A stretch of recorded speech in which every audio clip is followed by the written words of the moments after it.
સુરત જિલ્લાના માંગરોળ તાલુકાના મોટા બોરસા, નવાપરા અને પલોદ જીઆઈડીસી વિસ્તારમાં ભારે વરસાદ બાદ વરસાદી પાણી ઉદ્યોગોના કેમિકલયુક્ત પાણીના નિકાલનો ગંભીર પ્રશ્ન ઊભો થઈ ગયો છે। કીમથી કીમ 4 રસ્તા સુધીના સ્ટેટ હાઈવે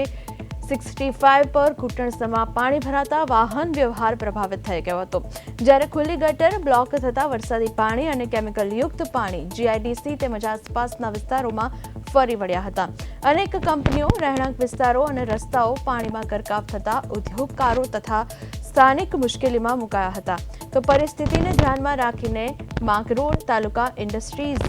વેલફેર એસોસિએશન, ઉદ્યોગ સંચાલકો, મોટા બોરસા ગ્રામ પંચાયતના પ્રતિનિધિઓ અને સ્થાનિક આગેવાનોએ બેઠક યોજી હતી।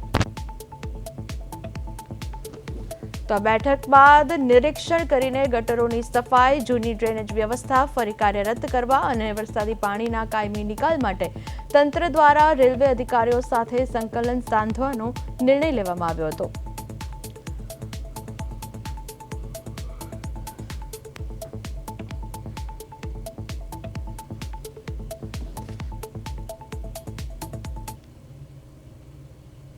છેલ્લા 10 દિવસથી જે વરસાદ પડવાથી આ વિસ્તારમાં પાણીનો મેઇન રોડ ઉપર અને અંદરમાં પાણીનો ખૂબ જ ભરાવો હતો। એની અમે રૂબરૂ બધી તપાસ કરી અને ઝડપથી આનો નિકાલ કેવી રીતે કરી શકાય અને ભવિષ્યમાં આને માટે એક મેઇન જે અત્યારે ગટર બને છે એની મેઇન લાઈન ટીમ ફાટક સુધી જાય છે, ત્યાં કોરિડોર દ્વારા 66 જેવું એનું સબસ્ટેશનમાંથી પાણીનો નિકાલ ઓછો થાય છે, તો એની સાથે પણ સંકલન કરી આગળની કાર્યવાહી માટે આવતા 2-3 દિવસમાં। સુરત જિલ્લામાં ધોધમાર વરસાદના કારણે જે સ્ટેટ હાઈવે 65 છે કીમ માંડવી રોડ, એ બંને સ્ટેટ હાઈવે પર ઘૂંટણસમાં પાણી ભરાઈ જવાના કારણે લોકો હેરાન પરેશાન થઈ ગયા હતા, વાહન ચાલકો હેરાન પરેશાન થઈ ગયા હતા, કારણ કે પાણીમાં અનેક વાહનો ખોટકાયા હતા। પરંતુ આજે પાણી કેમ ભરાયા છે તે જાણવા માટે આજે વેલફેર એસોસિએશન અને ફેક્ટરીના સંચાલકો,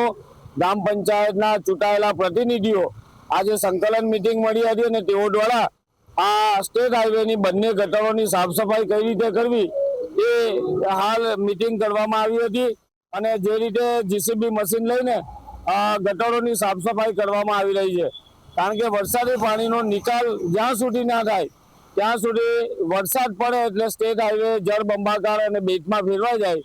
ત્યારે આ વરસાદી પાણીનો નિકાલ માટે હવે ફેક્ટરીના સંચાલકો, ગ્રામ પંચાયતના હોદ્દેદારો, તમામ લોકો આજે મિટિંગ મળી છે અને તેઓએ ચર્ચા કરી છે અને આ પાણીનો નિકાલ કરવા માટે તેઓ કામે લાગ્યા છે। ખાસ કરીને જે સ્ટેટ હાઈવે જ્યારે નિર્માણ કરવામાં આવ્યું ત્યારે જે બ્લોક હતા એ તમામ બ્લોક છે તે રોડ ક્રોસ કરતી જે બ્લોક છે તે પુરાઈ જવાના કારણે આ પાણી છે તેનો નિકાલ નથી થતો અને એના જ કારણે વરસાદ પડે એટલે સ્ટેટ હાઈવે પર પાણી ફરી વળે છે। કિરણસિંહ ગોહિલ, પ્રદેશ 24 ગુજરાતી, સુરત।